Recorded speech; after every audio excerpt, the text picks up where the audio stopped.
Hello, everybody, and welcome to NACE Starleague CSGO. My name is Jackson the Fry Brown, joined alongside Brian Chief Schubert here today, and we're going to bring you guys some more CSGO action. We're going to have Lebanon Valley College versus Drexel University coming at you today in the Week 6 of the CSGO League. How you feeling about these games, Brian? I'm super excited. Extremely important game, especially for our first match of the day. But let's take a refresher course on actually what's taking place here with the NACE Star League. We find ourselves again in the middle of the season, sitting in week number 6, and this is a decisive point for our teams today, especially LVC, because they're currently sitting at a record of 3-2, and the top team does move forward. They guarantee them that spot, and seed 2 and 3, well, they play in the wild card spot, the play-in spot, where they have to play themselves to guarantee them spots to move forward in postseason. Yeah, there's a lot on the line here for both of these teams. LVC specifically looking for these top 3 spots, as you were saying, and needing to get into this play-in stage. But Drexel, they're currently sitting at that 5-0 spot and just looking very, very strong up there. And I just don't know how these other teams are going to do to compete against them. I know we were talking beforehand, and I think it was if they can win their next 2 weeks out here and pretty flawlessly, they're almost locking in that #1 spot here and looking perfect for going into playoffs here very, very soon. So very excited to hop into these games, and both of these teams looking very, very strong. We're going to be hopping in very soon, but let's talk a little bit about these teams and who's actually going to be coming in and competing between these teams here now today. So our starting lineups for both of these teams will come through it. We got Bagels, Batspeed, Bidget, Dankaron, and Ofar there for the side of Lebanon Valley College. And for the side of Drexel University, we're coming through with David, STX, Feb, Neos Dragon, and Gank88. And LVC struggled in week number 5. They ended up dropping that series to Vespa. Hard fought 1-2, but unfortunately they ended up making a mistake there towards the end of that series, and they also suffered that loss back in week number 3 to PSU. So a few stumblings here and there, and now they're playing against the juggernaut of the East, something that they're going to have to overcome. So looking into this series, what are some adaptations that can be made to correct those stumblings? Yeah, I mean, it's really just more about slowing things down, taking those match pauses when you can, and really just dialing it back. You know you're going up against a strong team here today if you are Lebanon Valley, so you really just want to make sure you play a flawless match of CSGO and play mistakeless. I know it's much easier said than done, but if you can really come through and just talk as a team, get that communication all on the same page, and then actually just really perform as a team all together and execute these plays, it will work out for you here today. So we'll see what happens here, and I am very, very excited for this one. But we do have map picks and bans actually already coming through, and they've already been made. So if we want to talk about those, we do have a couple minutes here for that as well. So starting us off, we do have the side of LVC banning out Mirage. And Mirage, just wanting to get that one out of the hands of Drexel. It is one of those more puggier maps where you can very much improve and just have a very smooth setup. So taking that one out is going to be very, very successful for LVC. Following that, Drexel will be banning out Ancient, a map that just not a lot of these teams like playing. Drexel, it's fairly new in the map pool, still only a few months old, so Drexel maybe just not as experienced on it and want to get rid of that one. But with our first pick, we do have LVC picking up Inferno, with Drexel starting on that CT side. Inferno is a map that is going to be a little bit scary there. I know that me and you were talking beforehand here, Brian, that Drexel starting on that CT side of Inferno could be a problem. And we were what you were just alluding to, talking about team play, talking about utility usage. Inferno, particularly over by Banana on the CT side, defending that sector of the map. What do you have to do in the early stages of the round? It's all about that utility dump. We see everything in the kitchen sink being dispatched, right? Those nades, those flashes, those smokes, the mollies, and to be able to coordinate that well requires that IGL, that central voice, to orchestrate that utility dump. So when LVC does elect to take their CT side at the half, they're going to have to remember those strengths that you were just talking about, Jackson, and bring it together, because you have your opponents starting on the CT side, and if we start to see maybe a double-digit half, that's going to be an incredible hill to climb.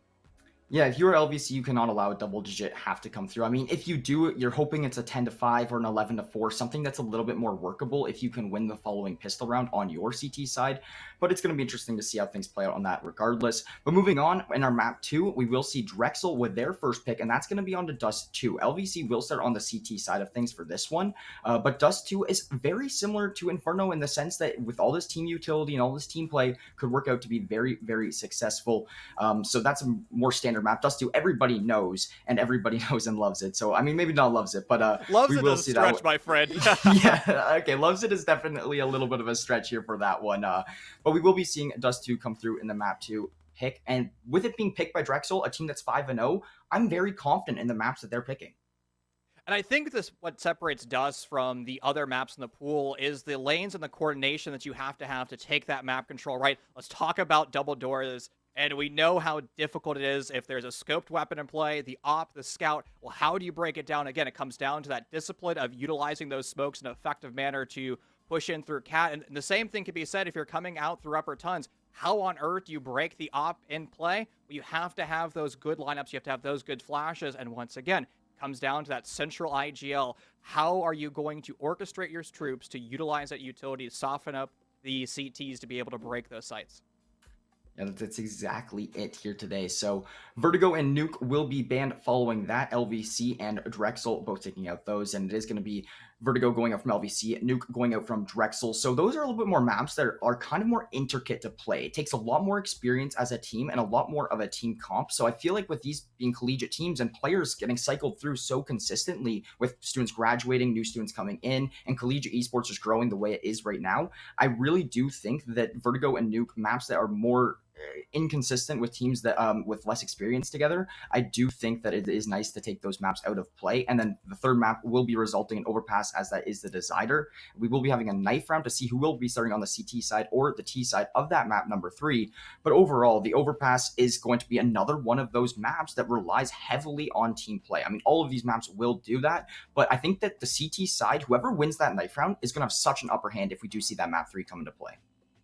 And again, one of the problems with overpasses, I feel like teams just sometimes struggle to kind of digest the information that round, kind of understand, like poke the bear. Where is a CT setting themselves up? Are they 2 on A, 2 on B? Is there one kind of flirting in the middle? And a lot of the amateur teams, a lot of the collegiate rosters kind of struggle with that information acquisition. Again, I come from Rainbow Six Siege, where you can just throw your roly-poly drone down range, gather that information for free. But here in CS, you don't have that luxury. You have to do, a quick face check to gather that information or really expend the utility. And if you overexpend your utility with the lacking of CTs in a particular sector of the map, all of a sudden that valuable, cash flow that you just had has been expended for free.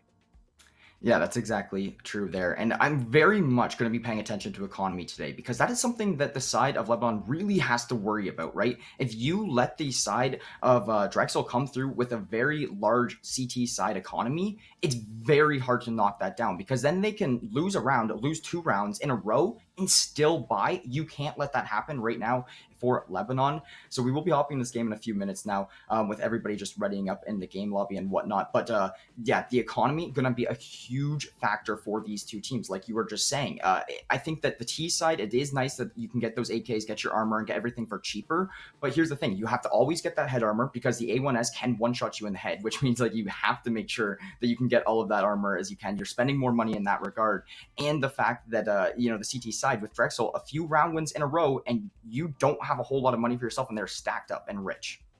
Well, let's put our tinfoil hats on for one quick second. What is your ideal buy going into round 2? Let's say that the T sign, so LVC, ends up losing their pistol round. What do you do after that? What utility do you bring? Do you fully eco? Do you light buy with maybe a tech or a deagle? Or what's your run? I really think it depends on what they do on their T side round. So we do see us hopping into game here now. If they do fall in this T side of pistol round, it all depends if they get a few picks, a bomb plant, because if they get a bomb plant and a couple kills, I think they should definitely be going for a buy consisting of at least some Mac 10s, some Galils, stuff in that regard. But if they don't actually come through and find the round win here, or at least, don't find the plant, I think that a full save is definitely reasonable. It is going to be Bagels opening us up with that initial pick, and that is going to be a great A site control for Lebanon early on here, but STX answering back. Far good for a trade, and now a 4-on-3 very early on in this game. Of course, to break down the pose plan, Drexel has a lot to do in this round. They have to continue to push in through library, and that's being fully occupied right now, and you don't have a lot of time. Most likely very little kits were purchased, and wow, a clinical round. Excellent use of those smoke grenades to isolate a potential waterfall, but that's what wasn't used. We ended up going in through arches, and it seemed like the defense was completely unprepared for that style of play. Yeah, I think that they were a lot more expecting a banana rush there with pistols. It's a very predictable play that a lot of these T-side teams will do off the rip.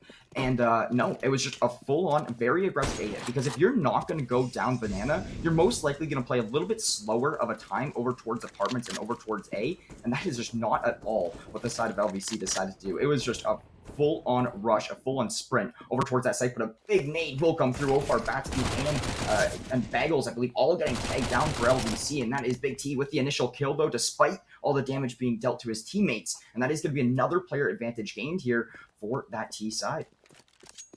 Well, we alluded to the fact what happens if the T side loses the pistol round. We didn't quite prepare ourselves for the Ts to be able to win so, and you can kind of see what's happened to the CTs. They have very little economy. They forced into the scout, and sure, you have suppressed pistols. They might be able to go nuclear with the USP, but it's only good for one of those kills. A bomb or B bomb site now completely opened up wide with smoke grenades covering the rotation from CT. Seems like it's going to be another round in a row for LVC. Yeah, you need these Deagles to go crazy for Neo's Dragon and STX here, but with some shots through the smoke, landing on STX and taking him down to just 30 HP will make things severely harder here for the side of Drexel.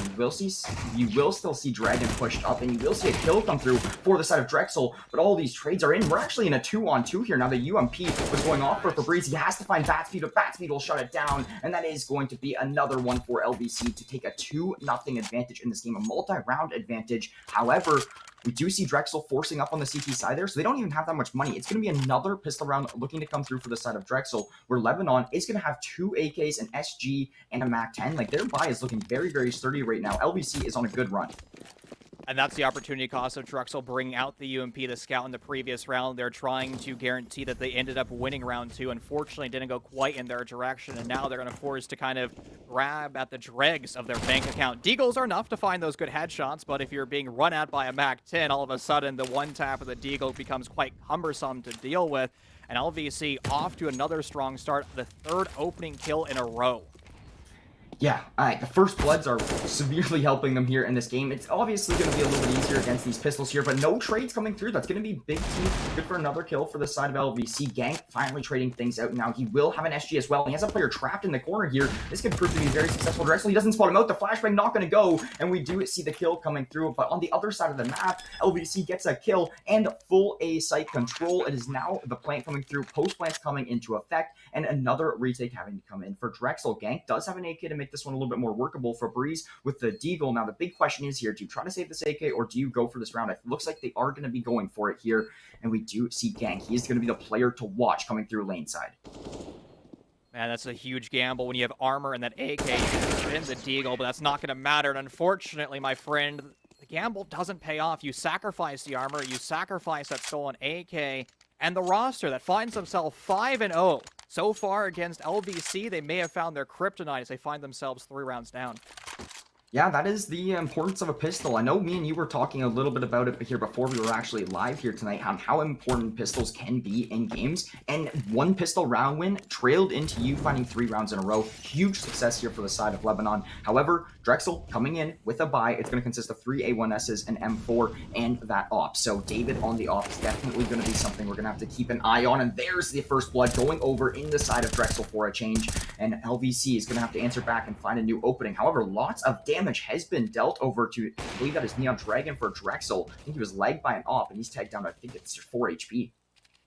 I wouldn't write LVC off yet because of through their attacks, right? They've been kind of doing the poke the bear strategy where they've been teasing both bomb sites, been utilizing that utility to force Drexel to commit to a rotation. It happened the first 2 rounds, and it seems like Drexel has started to realize the writing on the wall that they can't rotate yet until they actually see that the bomb take place. And as a result, LVC a little bit slow in this round. They're still gathering this information. Now, Bagels knows there's a player sitting at the top side of Banana, but they're not going to be able to hit the shot yet with Duck.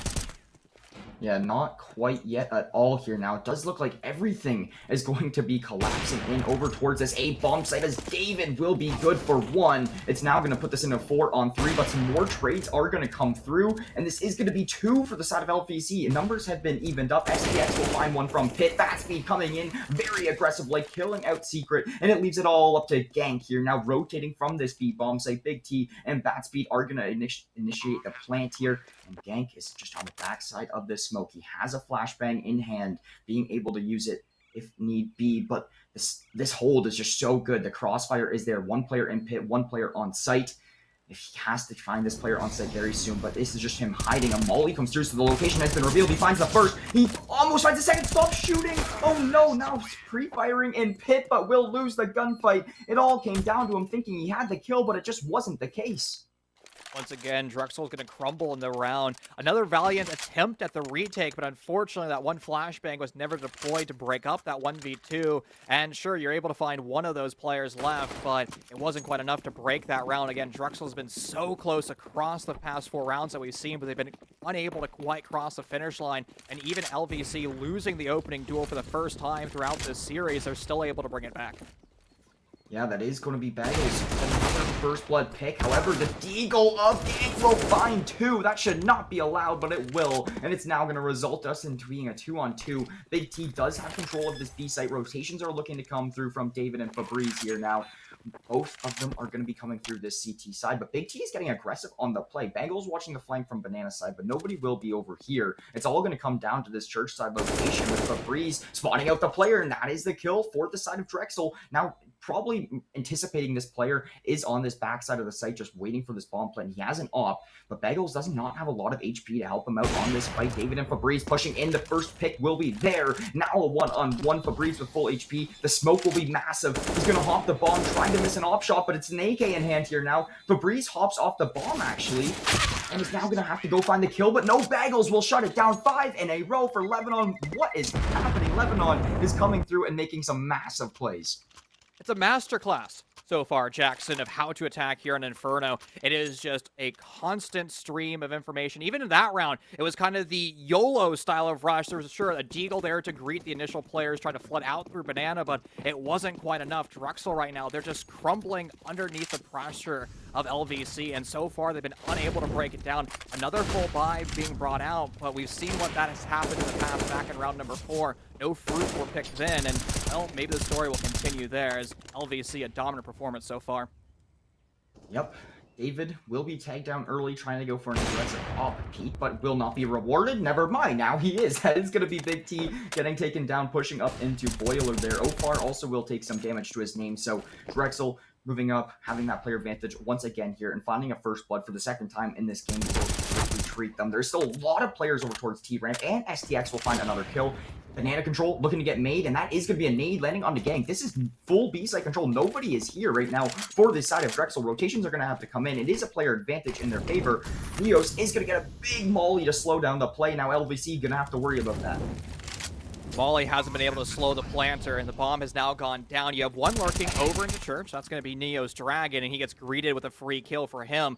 But it's still the burden of LVC to defend their bomb site that they work so hard to achieve, and with one left, tucked in dark, I mean, against 4 gun barrels with a lot of utility, almost an impossible defeat. Beating one with the AK, but they're going to start to line up momentarily. The taps onto the second won't be good, and Drexel now be able to find their first round victory. Took them 5, but they're good for it in the 6th round. Yeah, it's happy for them to see it, to at least get one here now on the board after a few. You were expecting Drexel to actually come through in this game and maybe find a round a little bit earlier than they did, but Lebanon, I believe, is really surprising them with their T-side performance. They've been playing it very slow, very methodical, and very correct, finding all of the opening picks that they need and only rotating on good circumstances here when needed to. So it is going to actually result in a pistol buy from LVC. Just, they won so many rounds in a row. However, Drexel was killing off a few of these players and forcing that economy down.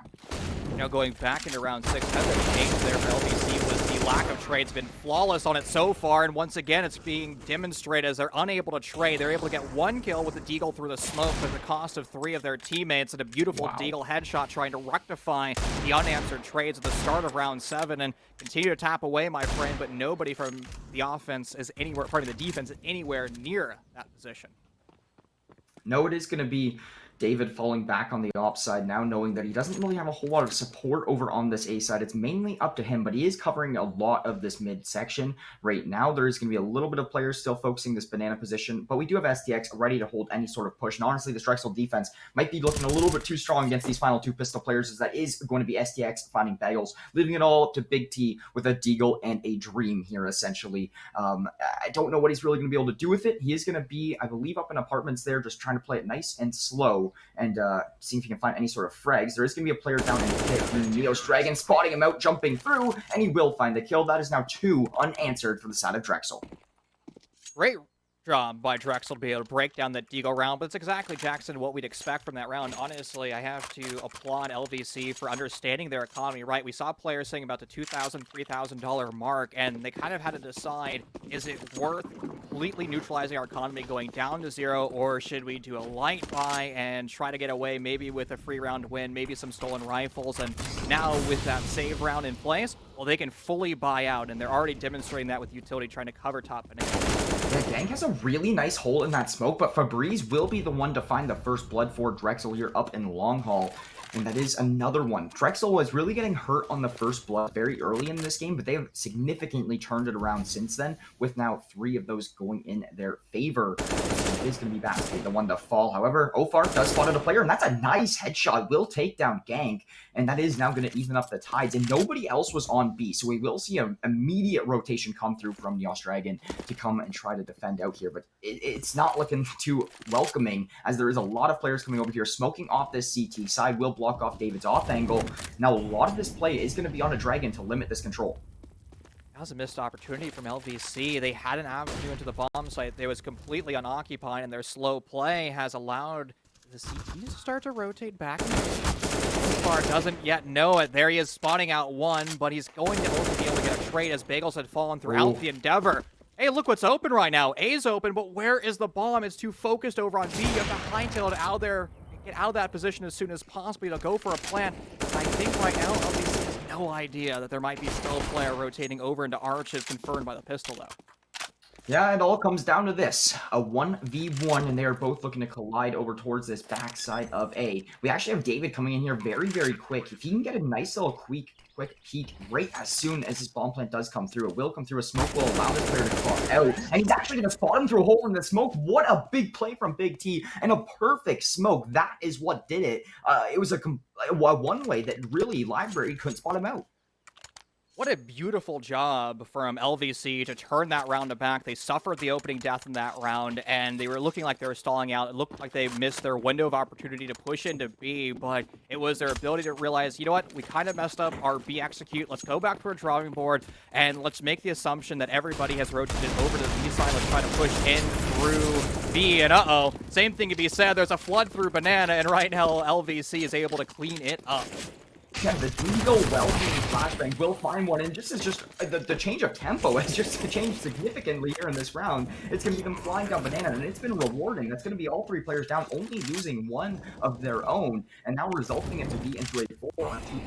That's playing off a great position, and that is going to slow down the subject even more. At this position, you have to be debating safe. You have little to no money. David has a kit and full armor with an op in hand. I feel like the save is the go-to, but with Fabrice finding a kill, that might change things a little bit. He's certainly going to try to push in through Church. So Smoke Grenade going to provide him some coverage, but Fabrice has now lost their life, and I think David needs a hightail out of there. He has an up. He has armor. He tries to run. Good for the no-scope. Gets felled through the smoke. I admire Drexel for their ability to attempt the retake of B, but to echo what you said earlier, I don't think that was a wise decision. I would like to keep that op alive, but unfortunately, LVC finds another round victory. Yeah, I'm not sure, because you can look at it on the glass half full as well, saying, okay, they got 2 kills and definitely came out with their own value. Worth an accidental knife from Bad Speed will take Big T down to 39 HP already. With that being a right click to the back, that does a significant amount of damage, and that's going to hurt the side of LVC. But yeah, just as we were talking about there, I mean, it really did come down to, wanting to call that save in 2-4. I think this side of Drexel just a little bit too confident, but there's some big shots from Gank and STX to completely turn things into the favor of Drexel, actually giving them an op here now, and this is going to be looking very, very good for a potential eco round win. All of a sudden, your Deagles start to bear fruit, and all of a sudden, you have primary weapons in hand, stolen AKs, stolen ops, and with one left alive, baiting over by T-Apps, it's going to be like an impossible endeavor at this point. You can see the hunting pack starting to fly in forward. Drexel wants to confirm this kill. They want to find that final AK, and they'll be good for it, too. They're going to increase their economy, and you know what? They've kind of gotten away with murder and a lot of free booty. Yeah, Gank is really performing well in this game over towards this B side. You see the Deagle play here. Getting the one and falling off would have been a great play, period. But no, he went back for more and was able to clean up a second. That is going to allow Drexel to find their third round on the board here. Yes, Lebanon does have 7 already, and it's looking very good for their T side. But look at this aggressive ball from David. He's going to find one and be able to fall off of that play as the pistols from Lebanon are now trying to get a refrag through. Will do a little bit of damage through smoke, but nothing more than that. Now they do have a player in apps as well, so some good A-side control for LVC here. However, Drexel with the player advantage and up against pistols, this is looking good for them. One of the most terrifying things to be if you're a T trying to push in through that smoke, knowing there's an op on the other side, and LVC is going to think better about the decision, attempt to relocate. Now, they're at the bottom portion of Banana, and they're not really at their decision window yet, because right now they're just trying to, again, poke the bomb site, get an understanding of what the CTs are doing, and then from there, you can go for your execute. In fact, Drexel had rotated all of their CTs except for one off B. Now with the slow play of LVC, they're going to start to come back to be in perfect timing there as Bagels falls. Yeah, that is going to be another for Gank. And Gank has just been lights out so far in this game. Definitely playing very, very well. Look at David getting super aggressive down towards this Arches side. We'll find Big T coming out of Boiler as well. Now from a 5-on-4 to a 5-on-2. It's going to make things from hard to even harder for the side of Lebanon right now. They do have both players in Banana, and they do have full Banana control, don't get me wrong, so that is good in that regard, but, I mean, they don't really have any control past that. These two players on B are ready to shut things down. We do have another rotation coming through from David with the op, just to make things even harder, and it is going to be Gank, the first player here on your first line of defense, and he's been playing amazing so far already this game. It's going to make things very, very difficult on yourself. I hope this is an opportunity to kind of just save the Banana, keep those Deagles, or you can flood and maybe try to get away with a weapon or two. Good for one, though, but no more after that. I admire the effort to kind of swing in like that, but honestly, I would have kind of just continued to sit in the corner and hope somebody would get too aggressive, try to push down Banana. All of a sudden, it becomes Christmas time, and you have a free stolen weapon. Yeah, I think that is like Drexel's kind of mindset. Is like, okay, hey, we're coming into this game 5-0 without dropping a map as of right now. We can play aggressive on these players playing slow on deals if need be. A little bit of a messed up flashbang from Lebanon there will cost them a little bit of time over towards T ramp, and this is actually another big flood towards mid, but that molly will really slow things down and actually will help clean up a player. STX finding a few. David good for one as well. Fabrice will be traded through from a Mac 10 play of Bagels. 4-on-2, and they actually somehow have A-side control right now with only finding one kill. You can't let that happen if you are Drexel. You need at least 2 players to be defending this bomb plant. Yeah, but Drexel's not far away. They're pushing in from Library. They're pushing in from Speedway and Bagels. The big brain play, good for one, pushes the smokes, 2-2K style, but sadly only 1 kill to their name. It was incredible, and history will not repeat itself, almost identical to the round 1 pistol attack, but the difference is LVC will not be taking the dubs there. Yeah, that's exactly it here now. It is going to be David coming through, op in hand as per usual. He might not have a crazy amount of kills or anything like Gank's 15 with that op, but he's having really significant kills and shutting down plays like left and right over towards this A-bomb site. Also, Lebanon has mainly been focusing B, so it really does help out Gank in that department for his fragging potential. But Lebanon will have full AKs here and an op, and will really be starting to slow things down. The last few rounds, they've had pistols and have been playing very aggressive, so now we are going to see a little bit of a change of pace.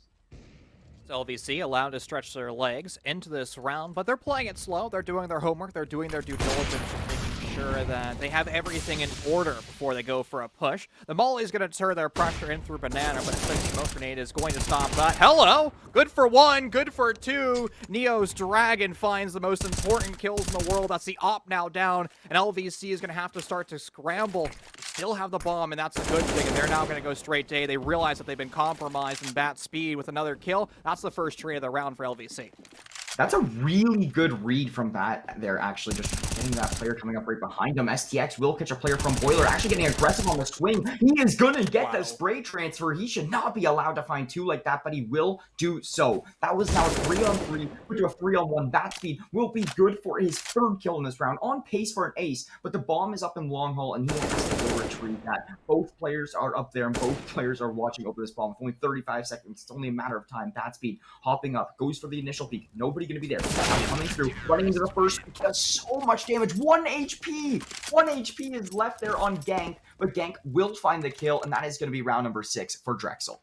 Oh, that's one of those most frustrating moments as a CS player when you see that 99 HP and 4 and you're just like, oh, I was so close to winning it. Drexel University, man, what an aggro round from. And it all starts here with Neo's Dragon swinging, sticks the same way, both good for 2Ks, and they just took the initiative upon themselves.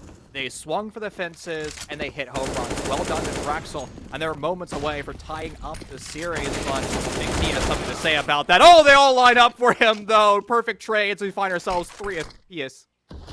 Yeah, that's going to be working out there for the side of LBC. 2-for-2 trades will always benefit the T side, in my personal opinion, as it really does help them. Look at all the control over this A side here now, and that is going to allow a nice op shot from Batsby to shut down Febreze. A really big play from LBC there was realizing how aggressive David has been playing this mid position and getting aggressive back onto him to shut it down. Really working out, and now with a bomb plant through and a player advantage, Drexel once again is going to try to go for a retake here rather than saving, because they do have a good amount of money. But, I'm not sure. The post plants are looking very strong right now from the T side, and I just don't think they're going to be able to break into this one, to be completely honest. Both of them are going from apps and lane side. That is going to be Ofar with the first pick, just wrapping around the smoke down Neos Dragon, looking for this player. They'll find him. Actually, no, he won't. That is going to be another for Ofar. We'll shut him down, just staying alive at just 5 HP. I love the post plant there from LVC because they use those one-way smokes, and if you've ever been a CT trying to break your post plant and you see those smokes, honestly, you may as well just turn around and go to the T side and sit in the corner, because you're just not going to see the T's sitting kind of behind like one of the head glitch spots. It's so OP. It's so much fun to see, and Drexel, they tried their best to break it down, but really, LVC, what an incredible attack to wrap in through arches the second time they've done it. Again, paying homage to their round 1 attack. Yeah, so moving on now, we are going to be approaching the last round of the first half. Both teams buying out in full, and this is an important one for Drexel. You know, losing that CT side half is already not great, so they're going to want at least 7 if they can make that one happen. Febreze will open up with a pick, and STX following up with one for his own. Febreze for his second, now looking for this last player in mid, and that is going to be him going down to Febreze. Febreze actually with a massive 3K, and STX cleaning it up. That is an ace between the two of them. Very good plays to make this a very even half between these two teams right now. Drexel will actually be losing going into the halftime, and I bet you this is one of the very few times that they have been losing going into half. Well, I mean, Drexel has been a dominant performer so far in the East, currently sitting at 5-0 right now. And in fact, Jackson, they have yet to even go to map number 3. And right now, they found themselves a brand new competitor that is able to go toe-to-toe for them the first time in their Eastern Division. I mean, LVC has looked phenomenal so far. Now they're going over to CT, and it's critical, Jackson, that they carry that momentum and they continue on forward as they have to defend their keeps. Woo! Oh, yeah, David with some nice pistol headshots. Gang will follow up with one of his own. Batsby good for a trade, and that is actually going to be another for LVC. So this is going to be a 4v2. Big T and Bagels is all that's left here. That is going to be Drexel, just very successful T-side round so far, and this is going to be them trying to swing things into their favor a little bit further here. Big T will be good for one onto Febreze, but David for a trade out. Big T left all alone, 46 HP here now, and it is going to be very difficult to manage. Let's see how he does play this one through. USP in hand, top of mid. 3 players all stacked up over towards this right side of sight, right near where he is located, and now he's going to be jumping around. Gank will find the kill. Tie game now, 8 for each. You know, we always joke about those bunny hops, man. If you can't hit somebody who's just kind of bouncing around your screen, it's the most frustrating thing in the world. Just like they 1 HP left, hit them 5 times for 99. It's the same concept there. And surprise, surprise, the T's have now been able to win both pistol rounds. But let's see if we're going to be able to see Drexel take it 2 in a row, just like LVC did on their previous Eastside pistol run. Yeah, I mean, if you can take it 2 in a row, that is exactly what you will need to start things off. But STX with a big one from Drexel with the Mac 10 play over towards alt side mid. Now we are going to see Batspeed tucked up in the corner. He could be a problem for STX, but Febreze will shut down Bagel. This player actually will be peeking, so STX with a jumping shot will clean up the kill with his Mac 10, barely surviving. And it is going to be Ofar good for a trade. Gank will help out his teammate finding the player in pit. Big T with a Negev, all that's left. But hey, at least it's a Negev that he has in hand. Well, you can send that thing down range, just hold mouse 1, get the perfect recoiled line, and maybe try to line up those headshots, which can be very unlikely. Plus, once you start to incorporate the utility element, yeah, I don't really see it going. I think Drexel has completely and utterly locked down that bomb side. And you know what? You have headshot armor. You have a solid primary weapon. Why not keep that in pocket, save, sit over in church, And when you come in next round, you'll be the only one with utility, you'll be the only one with armor, but at least you're going to have a weapon while your mates are going to all have deagles. Yeah, and with Drexel not having a whole lot of money, with this only being round number 2 of the second half, they aren't really going to go hunting for him either. It's not really worth it for them. You know, one kill goes over the favor of LBC, and it's all in their favor from there. So all 4 of these Drexel players will keep their life. The only one going down being STX, but I believe he got a kill in that round as well, so he's doing fine economically. He's still going to be able to afford an AK. And the buy is looking very, very good for both teams, actually. It is going to be 3 A1Ss with a shotgun and a Negev for the side of Lebanon. So they're really bringing through some weapons that we don't see every day. Where the side of Drexel, for the other thing, is going to have 2 Galils, 2 AKs, and a MAC-10. Jackson, my friend, I believe in the Swag 7. Put it up in CT apps. Put it up in Top Banana. The thing will be a terror. You do have to hit headshots, though, and Bagels is going to miss that. Sure, they're able to dish out about 25 HP, but here's really where this shotgun weapon is going to shine. It's going to happen when Drexel starts to flood out through Banana, and you're going to be able to start to cycle that pump action shock, and all of a sudden, well, there might be some casualties. But it's also critical if you're a fan of Drexel and their attacking utility, you have to flash. And what about the Negev here on top fountain saying hello to LVC? Yeah, the Negev and Swag 7 over here just causing an impact as of right now. It is going to provide a player advantage for LVC, and I think that the side of Drexel now is kind of saying, I don't really know if I like B as much anymore with these 2 weapons being over here. So Gank is going to be the one player. He's trying to just holding this as positioning right now, making sure his presence is still known and that they're not bolting an A, trying to keep these 2 players over here. Far will be good for 1. A trade does come through, but that's actually going to be 2 for 1 now for LVC. That's finding another. Neos Dragon going to be coming in from apps, good for 1 of his own, but we're still in a 2-on-3. We do see some of these B rotations looking to come through here now. However, Gank is going to be ready to cut off the rotation. What does Gank find? They know he's here. He's going to send through a smoke, and it peaks it a little bit too early. Will lose his life. That is bombed down. Neos Dragon will be up here in apartments, but a little bit too weak, and with an MP9, it's not going to work out in his favor. Tied up once again, 9-9.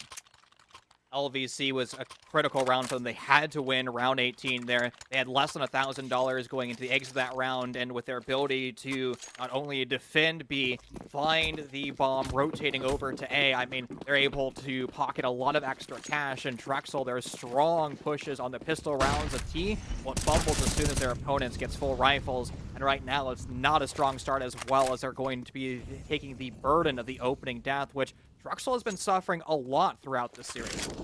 Yeah, it's actually really surprising. I think that Lebanon has a few rounds at least just due to the entry frag coming in their favor.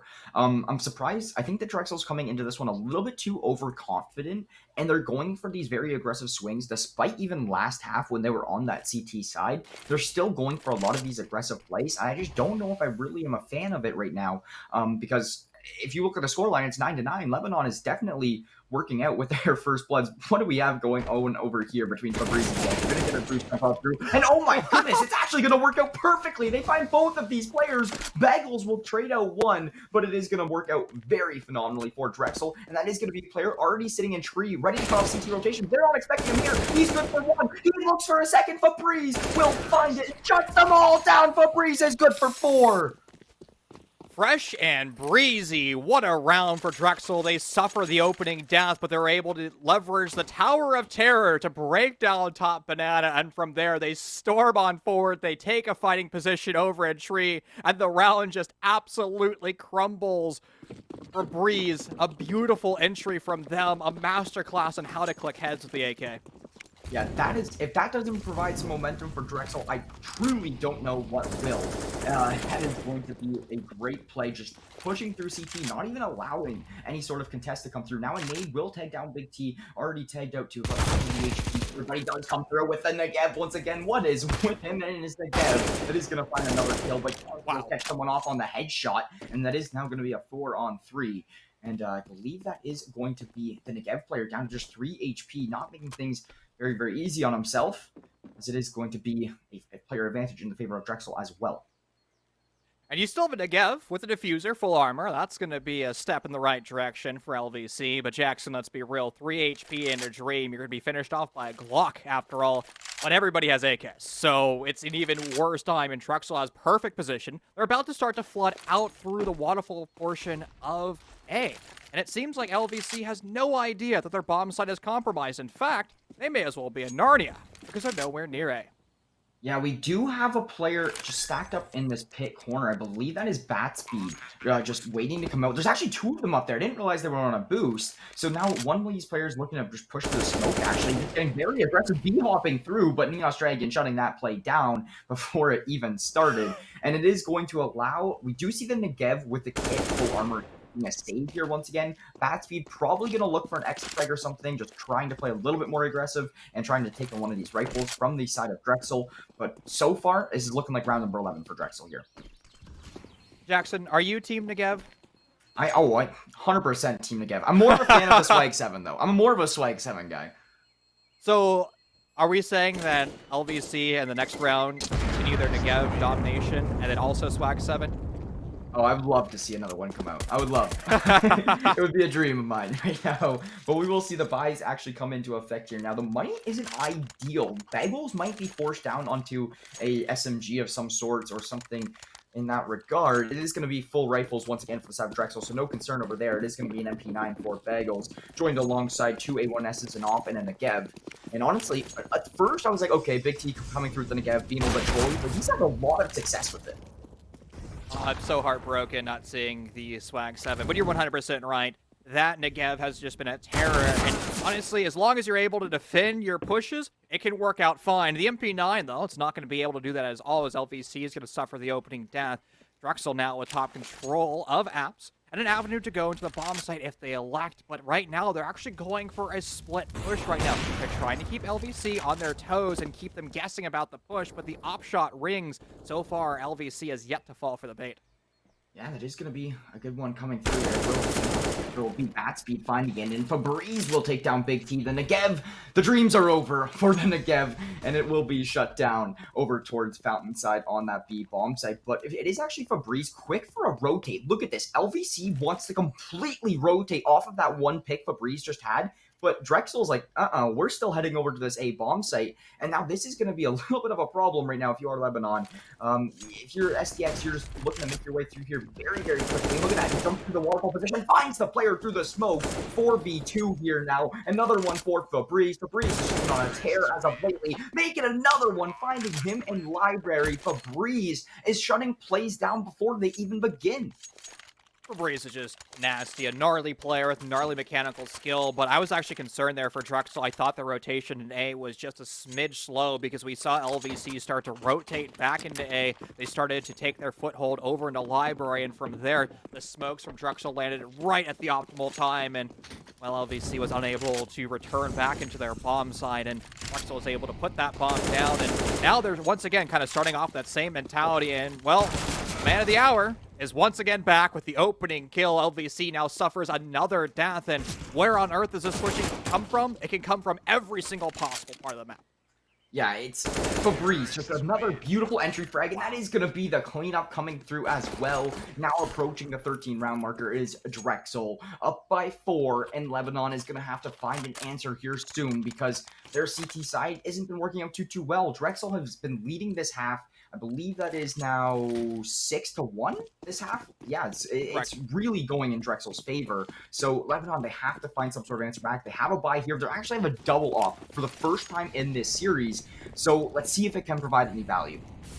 And a single op can sometimes be very cumbersome on the T side of Inferno. Well, I say cumbersome, but it finds one, finds a second one, is able to cycle that bolt on back, but trades do take place.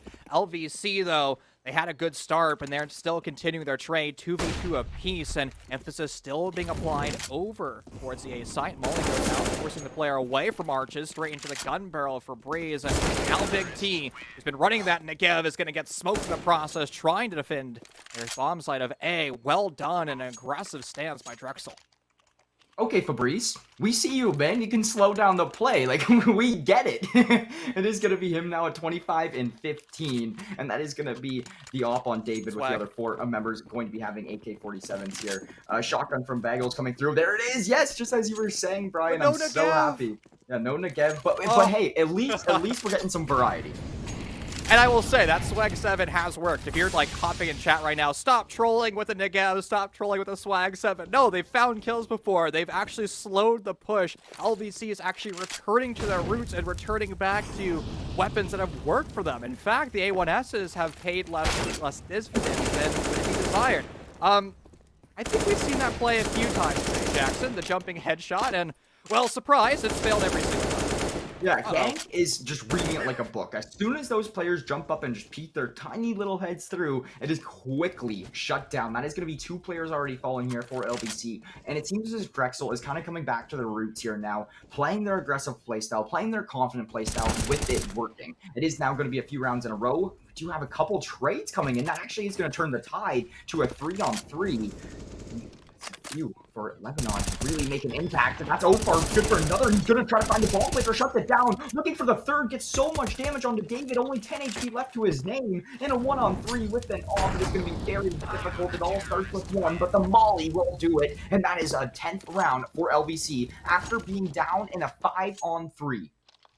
Remember the concerns that I had a few rounds ago, Jackson, where I was concerned that Drexel was too slow to make a rotation? Well, now that becomes their bane in round 24, where they're just too slow to establish their dominant performance over by Banana. They're too slow to leverage the smoke grenades to push into B, and Lebanon Valley College already continues their dominant stance over into B. Well done to them, and well, that was a critical round, because if LVC ended up losing, they would have found themselves on the bird at a match point. Yeah, so 4 rounds, still separating these two teams here right now. Fabrice, the only one tagged down ever so slightly in the first, 30 seconds or so in this round. As we do see Drexel really start to slow their playstyle down after getting answered back to from the side of LVC here in round number 25 of this matchup. It is going to be Batspeed ready to hold down this peak. If he peeks a little bit before that smoke pops, it's not going to work out, but it's actually going to be, even after the smoke pops, Batspeed will find the right timing to shut down David, and that is going to be a player advantage for the WC. This is something they've been struggling to find as of lately, but it is going to be turned around back into their favor. The Negev on Fountain play has been working flawlessly. There's another one for himself. Make it another. That is going to be 2 in this round, as Batspeed has one with the off, and we're immediately put into a 5-on-2 now. There's not one Negev, though. There's actually 2 Negevs in play, and it's providing dividend after dividend. And right now, how on earth do you stop the dominant performance of these Negevs, especially when they're in those rowdy spots on top of the fountain? You have to use utility, and right now, Drexel has been struggling to achieve the ideal utility market. They've been struggling to put the utility in the right position, and now you have 5 CTs to find. One's camping on the fountain with a fully automatic LFG. No utility, but he still gets smoked in the process. Bagel's going to fall as well, but you have 4 HP to your name. And with 3 CTs on the other side and a nade being dispatched, I think the round is confirmed, and there it is. Yeah, USPS through the smoke will always do the trick, and that is going to be 11 now for Lebanon Valley College. So, starting us off here on Inferno, map 1 of the series, and I feel like me and you both on the same page. Lebanon coming through, surprising us a little bit scoreline-wise. However, this is their map pick. This is their pick that they're feeling a little bit more comfortable on, and the map that we are expecting them to win a little bit more if they do find a map here in this series. So, this is looking good here. So far, for the side of LVC, they're starting to claw back at this Drexel University scoreline. But this is what we were talking a little bit about in the pregame as well. Drexel racked themselves up a phenomenal economy to now allow themselves to have buys even after losing 2 rounds in a row. Well, they're going to demonstrate that by an early utility usage to try to maybe soften up LVC. And it's actually done a decent job at that right now, because they have the avenue into B kind of already established, but they're starting to maybe go for a rotation over to A.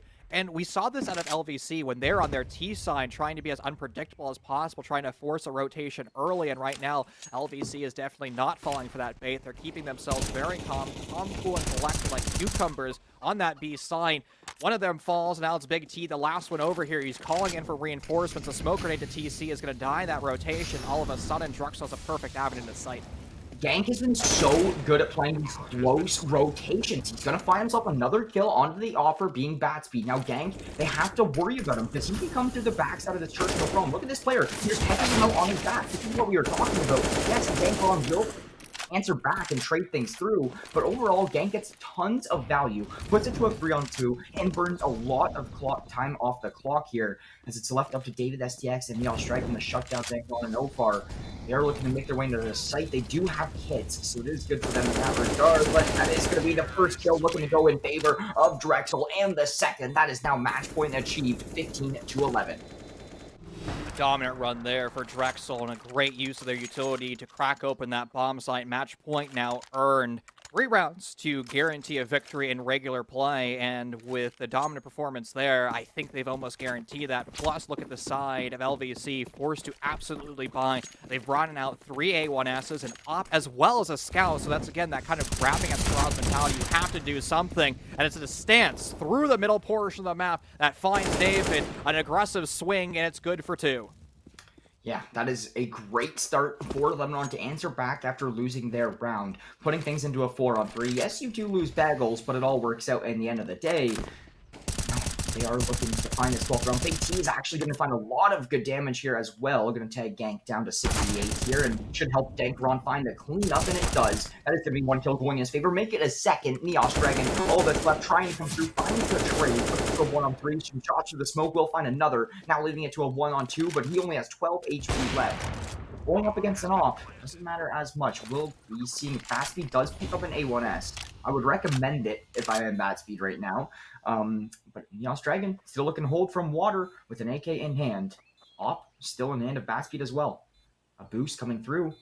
Oh, this could be a problem. He finds this kill. No, that is going to be OFAR from above. And the 12th round for LVC being won.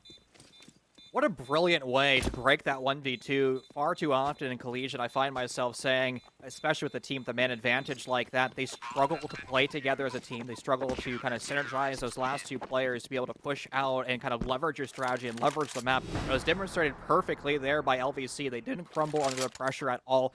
Through that bush, through that boost, and through that team play, they're able to break down that side. And, well, they're now 1 step closer to delivering us into OT.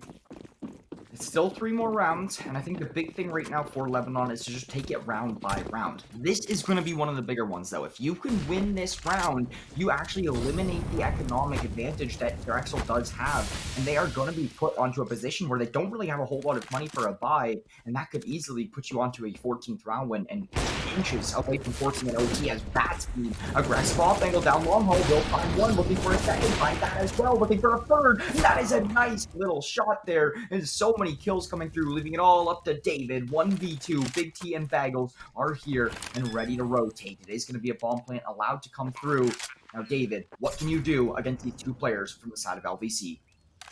Single Molly might be able to break down a potential angle into the site with a kill onto Bagels. It's starting to look doable. Sure, you have a kit if you're on the side of Big T, but you have to do something big, and I don't think David knows that pressure is taking place over into apps, but he hears the audio cue and misses his shot. Round 13 now confirmed for LVC and the books.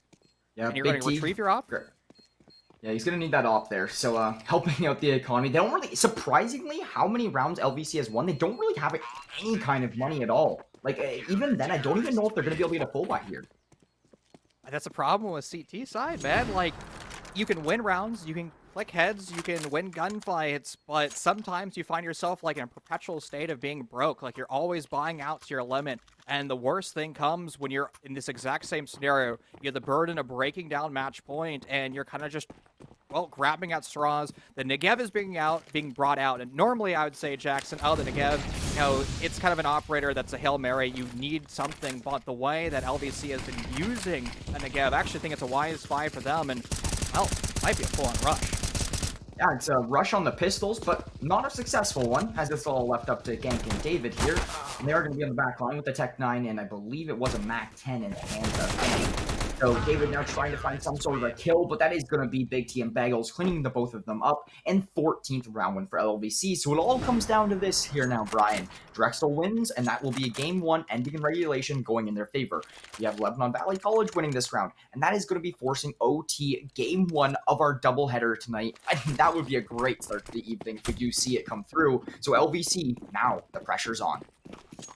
Both teams able to leverage a full buy since this is the final round of the main portion of this series here on Inferno. And LVC, they have the easier side. They get to defend here on Inferno. They have plenty of utility, they have plenty of firepower, and they're already starting to dispatch that utility through Banana, one of the avenues that we've seen Drexel push multiple times. But honestly, for Drexel, I would like them to tease and execute, bait the execute, and force rotation. Look what's happening over on B as well as A. There's one player on the side of LVC lurking on B. If that's identified, Drexel might be able to flood site.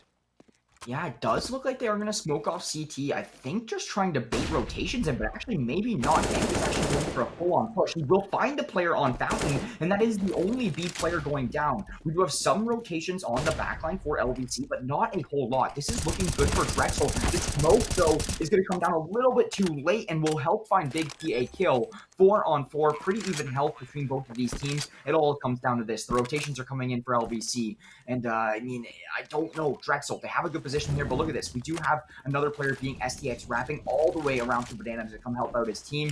LVC looking to come in and make their push. STX sending in his utility to try to help with the squad. And one early on for LVC for free for the trade. Good for another, leading into a 3-on-1 bat speed. All that's left here to try to find something. He is going to be in water, but is going to be shot out. That is going to be game number one, going to Drexel 16-14. What a brilliant map number one for Drexel. Again, they were struggling in the initial phases of this map. Let's go back to the first 5 rounds where Drexel lost those on their CT side. They were getting smoked into oblivion, and to be able to return in dominant fashion in their own T stint, incredibly well executed. And honestly, it was Drexel's team play at the end that was able to carry them over the finish line and deliver that victory on Inferno. And remember, Drexel's 5-0 right now, Jackson. They have been dominant throughout their Eastern Conference performances, and all of a sudden, LVC, a roster that finds themselves 3-2, swings for the fences, and they almost hit that home run. Yeah, this makes me very confident in LVC moving forwards, but we will be heading on to Dust 2 just after this short break to talk about, a little bit more going over there. That is going to be the map pick of Drexel. So Drexel already leading 1-0 in this series, and heading into their map pick could be a concern for LVC. Now, I have one thing to say about this game.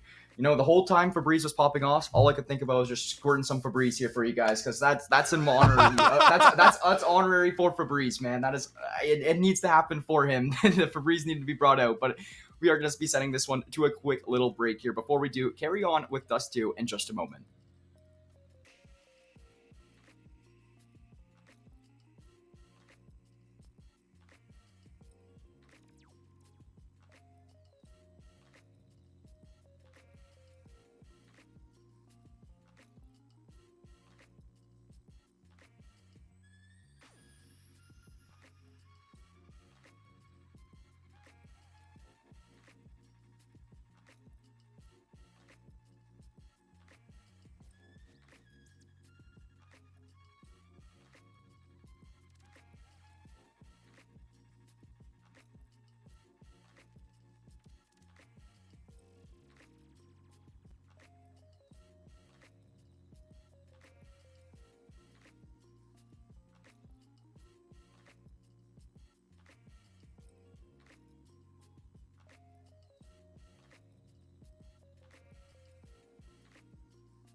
Welcome back, everybody, to the NACE Starleague channel. Here we're getting ready to hop into game number 2 with us two, and all these players actually already readied up and ready to go. But we do have a couple things to talk about first here. So how about Corsair? You carry on with that one here, Brian.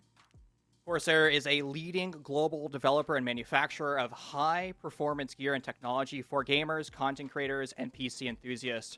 From award-winning PC components, peripherals, premium streaming equipment, smart ambient light, Corsair delivers a full ecosystem of products that work together and are available for everyone from the casual gamer to the committed professional. They have the best mouse pad on the market, hands down.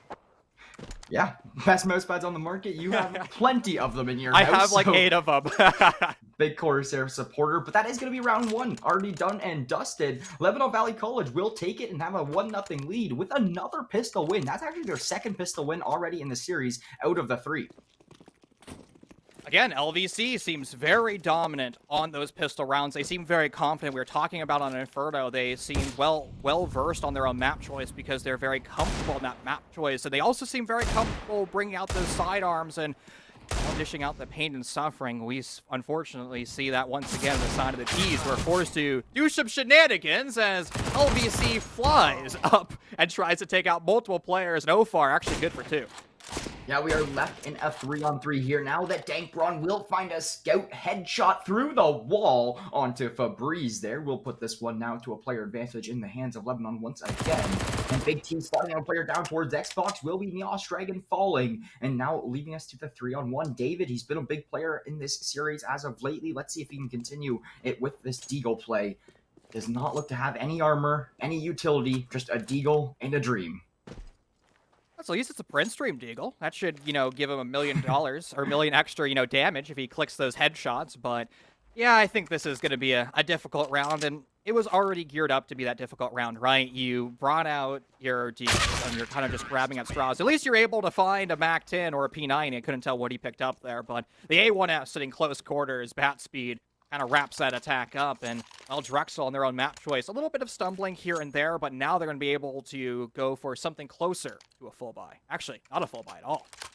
Yeah, a little bit incorrect there on that one. It does look like Drexel is trying to save some more money in their bank, and it's actually interesting because Fabrice will go and buy that scout here, but look at this. It's only allowing him to have $1,400 left into his account, so he's really banking on potentially getting a kill, because it's not like they have a huge loss bonus either. It's only 2 rounds in favor of LVC, but a good shot from the beginning, and hey, the scout does pay off. Fabrice will find Dankron on the opposing scout over towards mid, and it's going to be a player advantage for Drexel early on here as they do look to take some presence over towards Catwalk, but Batspeed is completely reading this play. Molly down, followed by some grenades. Going to inflict a lot of utility damage, and a lot of these players from Drexel are now pretty tagged down as we do have Big T wrapping from long and already up here in towards Catwalk now. This is going to really be a problem for Drexel, as Big T is good for 1 and immediately falling off the play. Batspeed going to put the player advantage back in favor of LVC, make it 2 for him before getting traded down. Oh, the sneaky beaky plays of LVC. They're looking so good with it, and now 1 player left. Neos Dragons forced to find 3, but the sneaky beaky play once again from LVC from behind. They identify that the bomb's going down. They're able to clean up shop relatively easily. And that was another eco round finally. Drexel should be able to bring out their arsenal. Yes, that is after the 3 go in favor of Lebanon Valley here now, and we are going to see 4 AKs in the off. This is where things really start to change around, because we actually do see a very similar buy from LVC, except Big T is sacrificing the A1S for an MP9, but he's been very, very good with that, fighting a few frags, so I'm not too concerned for himself here. Bagel's actually going to get a little bit aggressive, but Fabrice will find the kill, just remaining at very minimal HP, but could be a quick trade from Opar. Him down, and now with the Galil is going to, or sorry, not the Galil, an AK, what am I doing? But it is going to be the AK finding the kill. It is going to be a 4-on-3 here now, and it is going to be Dankeron, Big T, and Batspeed left alone here to try to turn the tide. Look what's going on. LVC has completely abandoned B. They've relocated all their CTs over to either CT spawn itself or into A, and well, if Drexel reads the writing on the wall, they should be able to rotate in for free. Here comes that rotation in through the top portion of T flat, and does LVC know that there are some shenanigans going on? Big T seems to be alerted with a slow push and the lack of push taking place out of the double doors that they might want to start to invest in some utility and some gunpowder over to B. Yeah, we'll see what happens. We actually do see some of these rotations now coming through from LVC. This is going to be the first one, of course, with that MP9. Does he go for a swing? No, he's going to play it. Oh, but David reads out the play. Will find 2 for himself here now. That is really going to help out the side of Drexel, putting it into a 3-on-1. And B site, arguably the hardest site to retake in all of CSGO is Dust 2 B-bomb site. The only time it's ever easy to retake is if you throw your Glock and pretend it's a flashbang. Hey man, I've seen it work. It works quite often, actually. Like surprisingly, like we'll see. Now, with a new deployment, right, you can actually throw a flashbang without pop flashing it, and it still works just as well, or any type of utility, right? You hear the utility get thrown, you're like, uh-oh, I'm gonna get flashed, and all of a sudden, you're actually not getting flashed, and you still turn away and get smoked into oblivion. You can do it with annoying little decoy grenades and things like that. So there are little cheeky ways, but yeah, the save, that's being a good read from them to keep her off the play. Yeah, I was actually covering CS:GO last night here as well, and somebody did it with a decoy grenade, where you just throw it down, don't actually pop flash it or anything, and it confused me, man. Like I had no clue what was going on. Like I was like, wait a minute, why? Where's the flash? But no, it is going to be Drexel finding their first round win here. Now only trailing by 2 as we do head into round number 5. Drexel finally answering back, and the economy is looking very, very solid here. Now, Khan is forced to stuck onto a USP. He's going to try to come in, get aggressive, and find a kill. Not going to pay off. And that is going to be a first blood going in favor of Drexel. What a big nade. Not going to do as much damage. Fabrice still left at 55 HP here now. OPC just a tad too aggressive there. They were going to leave themselves open wide with the opening death against them. The cap pressure starts to mount, and all of a sudden Drexel has an avenue into the bomb site. LVC starting to become an endangered animal as they start to fall one by one. You have one isolated over on B and the other one into Pit. As soon as Pit falls, Drexel's going to have a free avenue to the side, and big team, well, they're the only one left again. Once again, LVC, you're forced to save. Keep that armor, keep the kit, keep the A1S. You have a nade, you have a flashbang, and keep it for another round. That's exactly it. Big T needing to save all of this here. Now, it's a lot of money left on him. You know, the fuse kit's 400, the armor's 1,000, the A1S is 2,900, and the flash is 2. Like, I mean, it's a lot of money to be saved to his name here. And with not a lot of money being left in their economy as a whole, this is a very important save. It doesn't look like anybody from Drexel is going to really spot him out as of right now. I don't think anybody's actually even going to be really close enough to him to actually get any sort of an engagement as well. So a successful save will come through, able to keep the A1S. Everybody else on the side of Drexel able to keep their weapons. The only one falling for the side of Drexel is going to be STX, but he's going to have some money to be able to buy another AK. Worst case, David can buy for him or something along those lines. And Drexel now only trailing by 1. LVC has to decide what they want to do in this round. Do you play around Big T? Do you stack a bomb site? Or do you try to leverage those USPs and kind of keep them in one location of the map and just try to play together? Right now, LVC electing to go for a full expansion, like you would do if you had a traditional buy, but no traditional buy on the side of LVC. They brought out some bits of utility. The first bit is going towards the top of tunnels. That smoke grenade, that's going to slow Drexel just a bit, and that's actually something that you want to do. Drexel so far here on DOS, they have been a team that is known for their fast attacks, and they just kind of start to flood a site once they get that pick, and that molly going off, the flashbang in tow, they now have their avenue through cap. Yeah, that's another opening pick for Drexel. They've been very good at finding them as of lately. I mean, I think it's like 3 rounds in a row now that they've had them, and that's going to be Fabrice finding another, make it 2. Fabrice has been so good at finding multi-kill rounds, where he will just get one and follow up immediately with another. There's enough dragon towards mid. We'll find one, turn a burn. We'll find a headshot to shut down Big T. That is going to be 3-3 after the first 6 rounds. Been a roller coaster so far. Drexel drops the first 3 rounds in a row. They lost the pistol. They saved the next 2 rounds, and then when they brought out their full arsenal, all of a sudden they're able to start to steamroll LVC. Everything that LVC does seems to kind of get just shut down through the aggressive plays of Drexel, and now LVC once again, for one of the few times, they're going to have a full rifle buy, and it already seems that Drexel's starting to flood out of the long doors right now. The mollies haven't deterred their pressure at all. That certainly will, with double A1S skills, followed by a third. I think top pit might be the burial ground of Drexel. Yeah, there is bodies upon bodies down there right now. It is going to be David looking for an aggressive peek through the smoke, and actually could be given to him. He's on the player's shoulder. He's going to fire off a shot, but it's not going to land. He wasn't really expecting the player to be on the jump peak, and that is now going to let Lebanon Valley keep all 4 lives in their name. And Big T aggressive through T-spawn, shuts down STX. David left all alone with an off and Pit, trying to fight for his life. Will find one, almost finding the second, but not able to land the shot. But now here's the problem. They know where he is. They know he has an op with full armor, and they know that they're going to want to get that out of his hands. Now, what does he decide to do? I mean, he could also throw it away to not give it to the opposing team, but we'll see what happens. Honestly, just bait. Hold long doors or double doors like that, and yeah, long doors, and just maybe wait. Hope that somebody from LVC gets aggressive. I mean, we've seen Big T go for a couple grandiose flanks in the past, so it's probably a fair assumption to make that Big T is somewhere lurking, trying to go for that play. But Here's now David. It seems like they want a new avenue into the bottom. It seems like they're attempting to remove some of the members of LVC, but the op doesn't even fire as they end up getting removed. And the 3 rounds in a row, Drexel now silenced.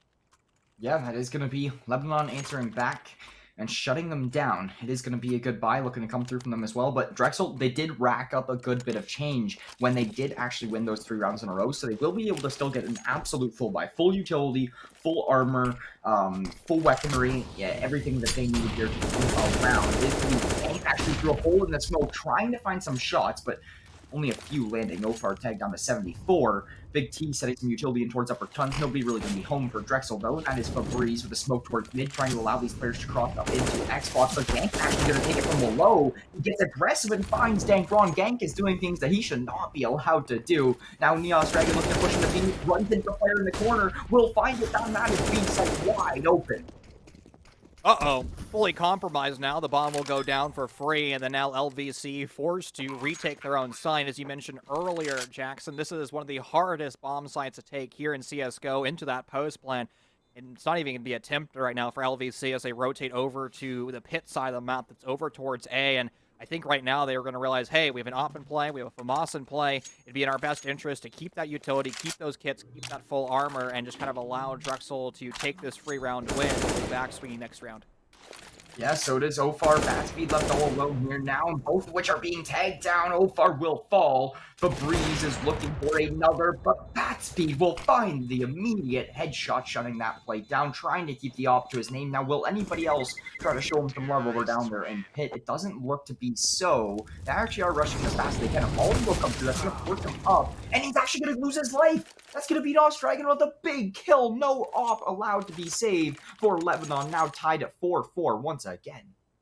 The op is lost, the FAMAS is lost, the kits and armor removed from LVC. That was going to be their saving grace going into this round, and you know what? They're starting to stack up towards double doors. I think we're about to see a total mid-rush. There's the USBs. They're going to start to fly on forward. They're getting eaten alive by the AKs, but in fact, the AKs actually didn't do as much damage as expected. That's because, well, they completely rotated away, and now the B bomb site fully compromised. It's going to be a free plan, and LVC trying to continue to utilize those handguns.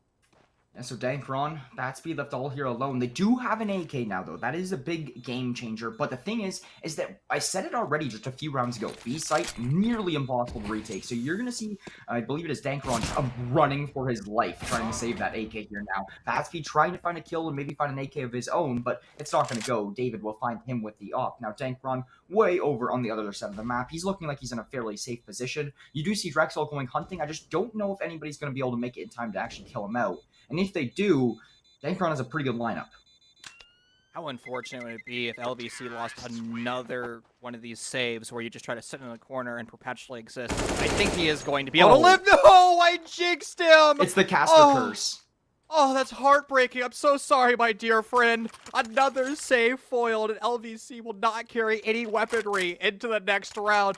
Heartbreaking series of events. The AK returns back to the T's. Yeah, now rather than having, you know, a better rifle or something along those lines, now Bagels is forced onto a scout, which is a little bit more difficult. However, Big T off to a great start, will find scoop for himself over towards the site. Gank is there for a trade with the flashes working out in his favor. It's going to be a 2-for-2 in favor of Drexel. Now full B-site control. I wouldn't be surprised if LVC goes for a save. Maybe try it out for a little bit. Maybe try to find one quick opening pick. But if you can't, B-site is just so difficult. Gank is ready for a swing as well.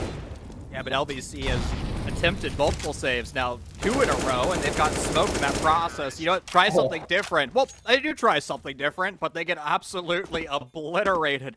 What a strong round. You know what? It was looking like LVC was going to be able to win that. They find the 2 kills through the smoke, and all of a sudden, the offense is starting to stall, but one is able to creep out through the smoke, and the round just is catastrophic at that point, spiraling out of control. Yeah, Gank, good for a few, and most impressive finding the last player through the smoke. And Bagels, with a good headshot on the scout, will actually open up on the David, which is really interesting because Bagels was the only one who really kind of significantly bought in this round, being a scout and full armor, as well as a deagle. So he has a lot to his name here right now to shut down these players. It is going to be an aggressive peek onto Bagels to try to take him out of this one. NACE Dragon will find one up towards upper tons, and now that is the 4-on-2. intent in favor of Drexel. Make it a 4-on-1. Kills are just coming all across the board right now for this T side. Leaving it all up to Batspeed. He is on A site, ready for a 5-7 kill if anybody comes towards him. I just don't know if he's really going to be finding any of these openings that he's looking for, as this bomb is once again looking to go and get planted at B. Batspeed needs to upgrade into Batman this round. Call for the beacon and try to find an incredible kill. There's one, but again, this is very unlikely it's going to go in their direction. You're able to acquire a scout. Where on earth is the bomb, my friends? It's been actually placed over towards B. Bomb site fully isolated and plenty of AKs in the hunting pack. I don't think LVC and Batspeed is much longer for this world. Once again, LVC attempting the Hail Mary save. They've been in this scenario far too many times, an awkward amount of times, and once again, they end up losing their lives in CT. Yeah, it's going to be a few in a row for Drexel. This was tied up at 4-4, and it's now 3 in a row for Drexel here, just really shutting things down from the side of Lebanon. But Lebanon will have a buy, and is going to consider... Oh my gosh. It's going to be a scout and 2 ops?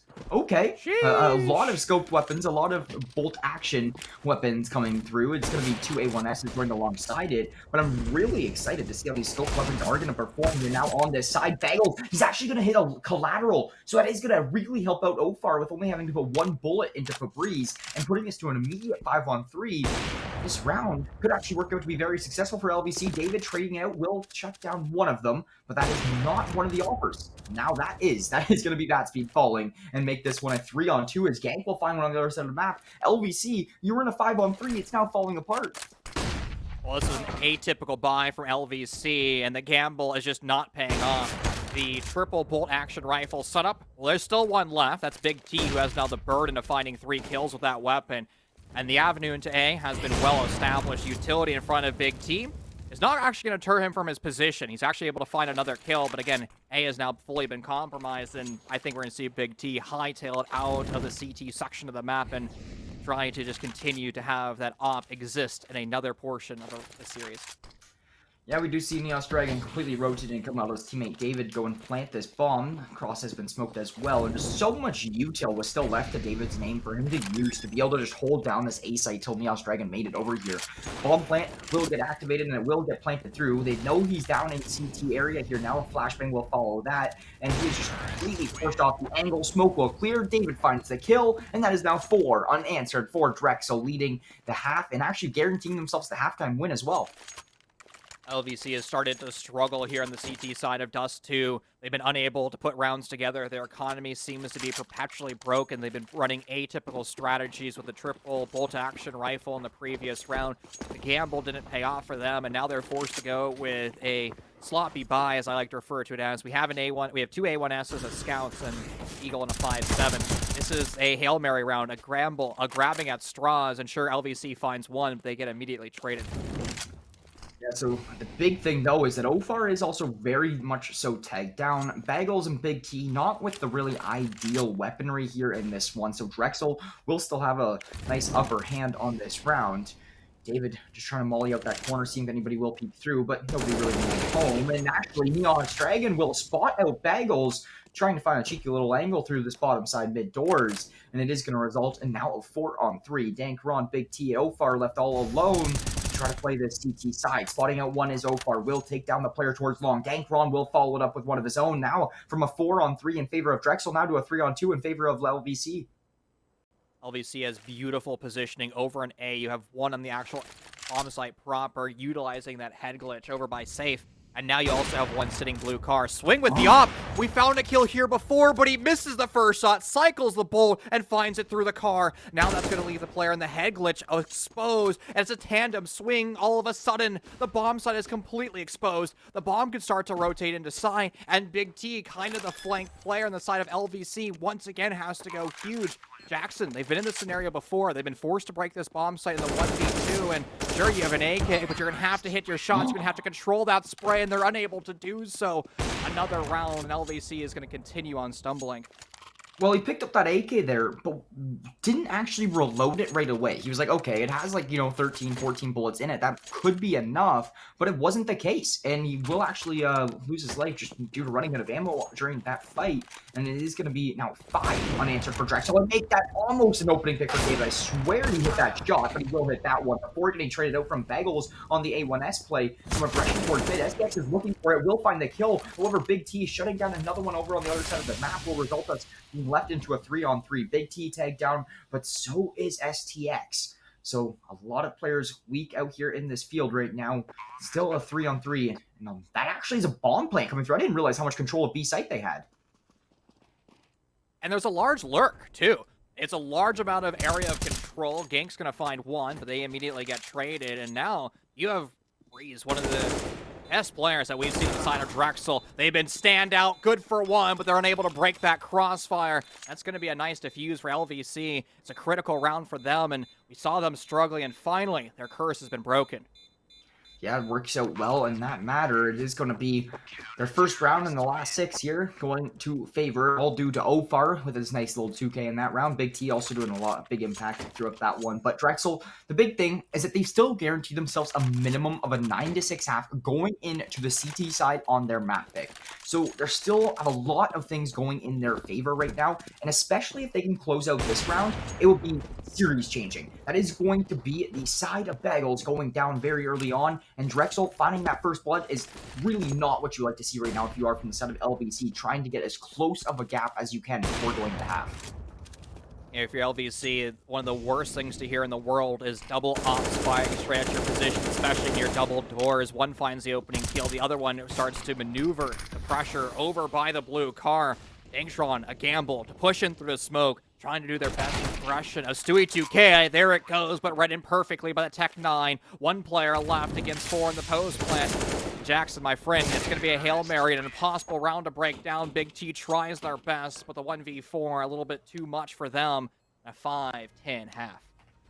Yeah, that is going to be quite the important half going in favor of Drexel. I mean, the big thing is to remember is that this is their map pick, so they're probably going to be fairly comfortable on this CT side coming up just around the corner. So it's going to be a little bit of a concern now if you are from the side of Lebanon, and really so much comes down to this pistol round. You've already won 2 of your first 3 in this series. You have to try to win this third to try to pull this one back a little bit. Oh my goodness. Oh my goodness. Oh, it's a flood. Oh, it's a flood, but it stopped beautifully. Wow! That was a masterclass. That was PhD level synergy to deny the upper portion of tons. Honestly, remember that. You're not going to see something that clean for a while. No, I was, as soon as I saw the minimap, it was a gamble stack for Drexel into tons, and it was a gamble play, like a 5 pistol rush for Lebanon into tons. It was just mayhem right from the beginning of the round. That round took a mere 15 seconds before it was done and dusted. That is going to be the round point for Drexel. Very important pistol one, and that is going to be 2 for Fabrice. Now upgrade to a max 10, make it a 3rd for himself, just running out of ammo. Opar is all that's left, and this is going to be him getting completely rushed out. One shot will connect with the no-scope. The second one will not land, trying to find some more through the smoke. It's not going to work out. Going to get rushed into play. Fabrice going to go down. The knife kill from Gank, and just throwing some disrespect from Salt in the wound. I didn't realize we were playing some COD zombies there with the knives out trying to stab you. Oh, what's a more terrifying position to be in? You have a scout, and you got a lot of angry CTs running at you with the knives buddy hopping. Nothing says, uh-oh, I'm in danger more than that. But dominant performance, and oh no, don't tell me that Negev is back in play. It is right back and ready to rumble here, as that is going to be an opening kill coming with it here from Gank. He's now just going to be, look at this, he just walked this player in the position more, STX rushes him out, and that is going to be 2 there, and that is now going to leave us into a 3-on-2 gunfight. What a beautiful play from STX, just to disregard that player on the Negev, run right past them, find the opposing player, and this is now going to be a 2-on-2. Dankaron and Fast Speed looking to get the plant down now, a retake looking to come in from David and STX. David barely here alive right now, just trying to fight for his life, but see what happens here in just a moment. Fast Speed and the Scout really holding some good angles as well. In doubt, Mouse wanted out. The Negev continues to fire. Full ammunition, but I think they're forced to go for the reload, the tap through the box, and now you have to acquire ammunition in that drum magazine. You have to break down the scout. Good for attack. Forced to go to the pistol, but the shots are now missing. You don't have a lot of time left in this bomb. You have to rush and go for it. I don't think there's enough time. He has a kit, though, and Minimal try to go for the shot, go for the jump, hit it, and no, they're going to miss it after the fact. The pistol through the smoke, just outside the window, and a misplay. LVC ends up dropping the round. Negev, one word. Negev. Negev OP. It's the word of the out. day. Oh my goodness. You're gonna see everybody tomorrow at like Philadelphia or something like that. Just Negev's out, ready to go. Everybody in the remainder of these NACE weeks going on from week 6, they're like, oh, I remember back in week 6, Drexel pulled up the Negev and for round 1 in that regard. But no, they say it's gonna be mayhem happening towards upper tons. It's gonna be a 3-on-3 left here all alone. STX, David, and Yas Dragon up against Inferno, and back with some shots coming through. That is gonna be LVC, full B-side control and a player advantage. Now STX wrapping around very quickly. He could catch a player out, and he will do so. That is going to be one going for his name. He spots out another. David looking to get aggression into the site. He will run into a player just running outside of con. That's one. Looking for the second. Going to do a lot of damage on the Ofar. Just 44 HP. The nade will come through, and that is going to be another 24 HP. Ofar very, very weak, and David will find the cleanup. Round win 14 for Drexel. I already put it in my notes that LVC, a brilliant rush through upper tons, excellent execution of the bomb site, beautiful post plan, but that's unfortunately where my notes go wrong. The bomb just simply never went down in the deck. It was lost in Narnia. LVC had no idea where they placed it. They're forced to re-retrieve it, and through that process, Drexel rotated on over, and they retook their bomb site. No post-plan retake there, and it was a masterclass. Now we find ourselves on potentially the penultimate point. Yeah, well, you do see a 2-for-1 trade for the side of LVP here, but the bomb didn't spawn again. That's the thing. Like, yes, there's a couple players around there to grab it. I just don't know if I agree with the bomb being left so far behind on the map. Lots of trades coming too will leave us in a 2-on-2. This is where you wish you kind of had a bomb, I feel like. Instead of having to wrap back, wait for 2 spawn and grab that one through. It is going to be a nice shot coming in from Ofar on the op, so we'll lead us into a 2-on-1. Back, he will retrieve that bomb. Neos Dragon, he hears a player moving up and in towards Catwalk. If he can find this initial kill, it will be game-changing. A shot going to come through, but no commitment. And this one actually is going to look like it could be rotating down to B or through mid-side. And this is actually going to go into lower tons here. So now Neos Dragon, he's got to be careful because he doesn't really want to push through this smoke as well. Well, they were able to do so in the previous round and execute Stewie 2King through the smoke, so why not attempt that? And they're kind of doing the partial version of that, but they're spotted through that, and they now know that their bomb site is compromised. They can hear the bomb going down, and Neos Dragons has to separate this 1v1 gunfight and then take it on to another one. They're unable to do so. That was well attempted, though, but LVC will fight another day. I agree with him going in as aggressive as he did. I really think that catching him off guard and not waiting around for something to happen is definitely the play for Drexel there. It just doesn't work out in their favor, but I think they're not really too concerned. They still have an 8-round advantage here over LVC, leading 1-0 in the series, and they're on their own map pick, especially when Gank is finding opening picks like that with a scout, with a headshot, and through the wall. I mean, it's looking very good for yourself as SDX follows it up with 1 through lower tons. That is going to be Neos Dragon finding Dankron with the pistols, and this light buy from the side of Drexel is proving to be very beneficial. Is that a sawed-off shotgun, my friend? Yes, it is.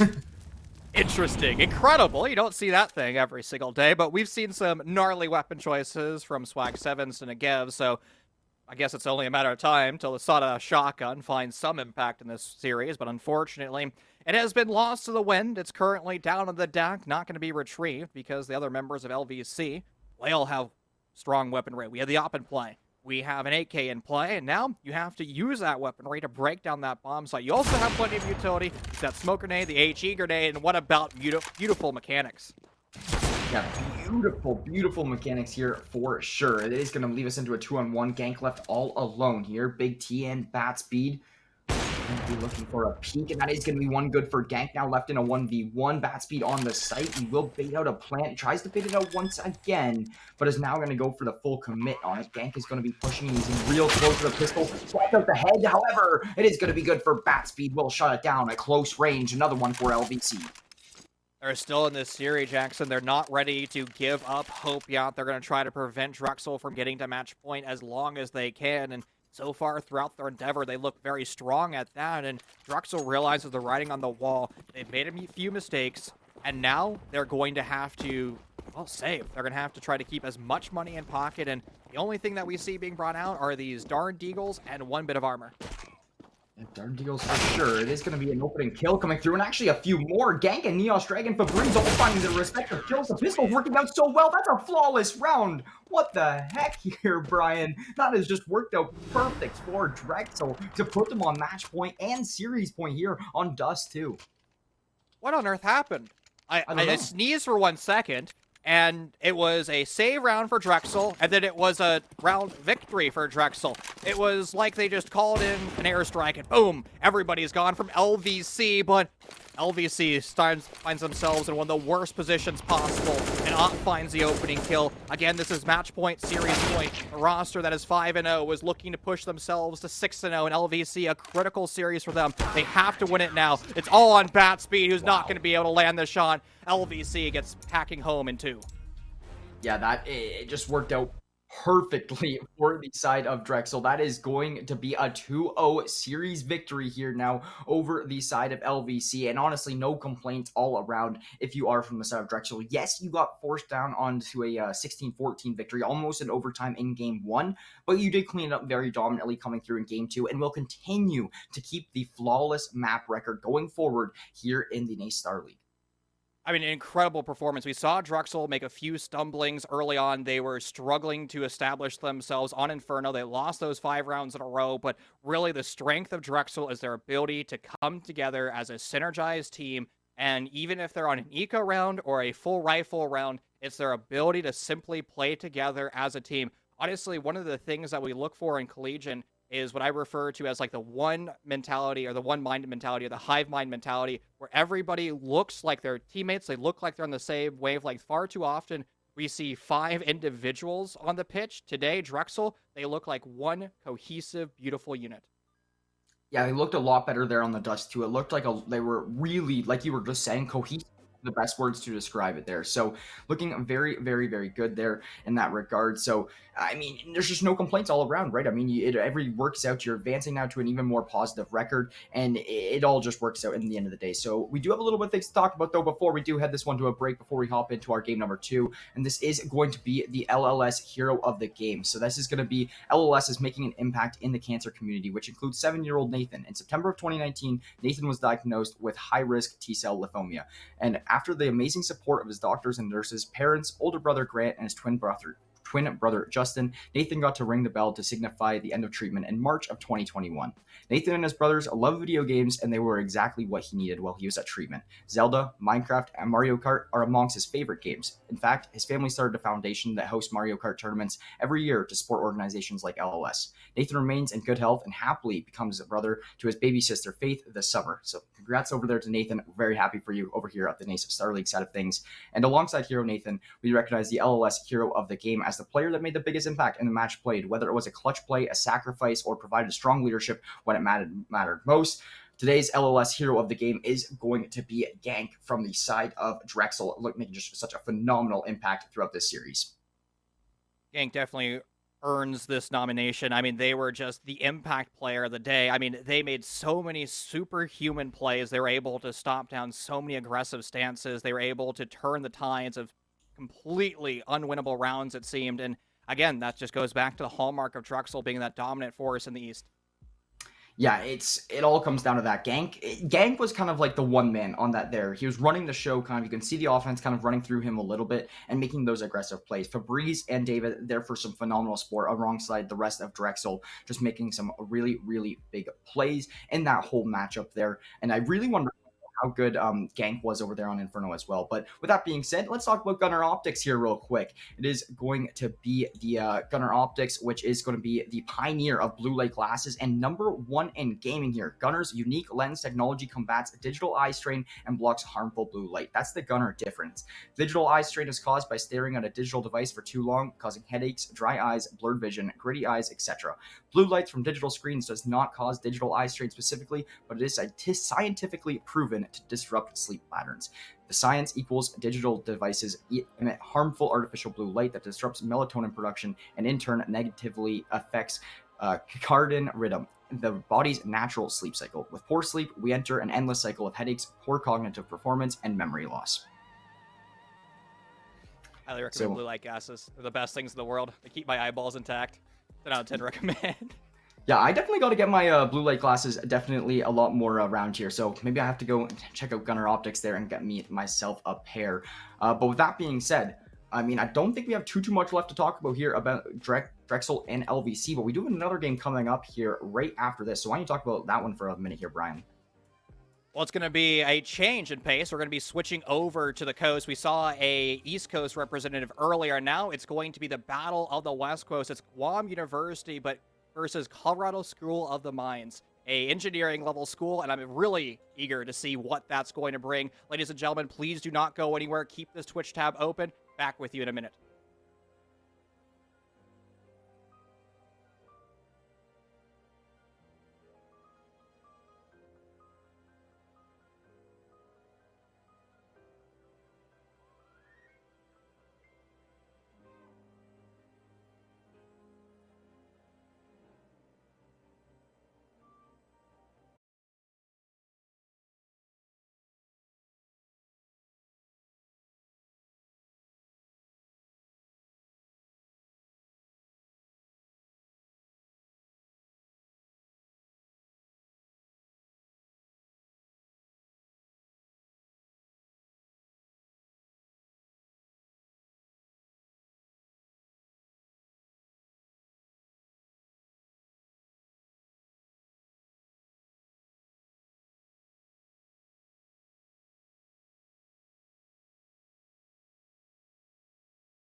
Hello everybody and welcome back to the NACE Starleague channel. Brian Chief Tuber here today, as we got a little bit of an unfortunate news here. We were unable to actually get this match on stream for you guys here today, and so it's just a little bit of an unfortunate circumstance that we are not able to bring it back here for you guys, but we don't really have another match to replace it, so that will be us wrapping things up here for the evening. A little bit of an unfortunate circumstance, however, we will still see that great Drexel and LVC game. It still was a very good one, and I'm still very happy that I was able to come here on the mic tonight. Jackson, my friend, it's been an absolute pleasure casting with you today. I quickly want to thank everybody in the production side, Josh, Ben, and our producer Pith today for spending their time to set up this lovely broadcast for us. Yeah, I do appreciate everybody on the back end and all you viewers back at home, as it would not be possible without all you guys. So thank you guys so much. But with that being said, congratulations to Drexel for winning out their game as of today and improving now to the 6-0 record. And shout out to LVC because they had some great performances throughout this whole thing. So with that being said, that will be us wrapping things up here for the evenings. Thank you guys so much for at least coming and tuning in and showing some love here to the broadcast, despite not being able to cover both of these games. So, with that being said, my name is Jackson the Pride Brown, joined alongside Brian Chief Schubert. Thank you guys so much for tuning in, and we'll catch you guys all on the next one.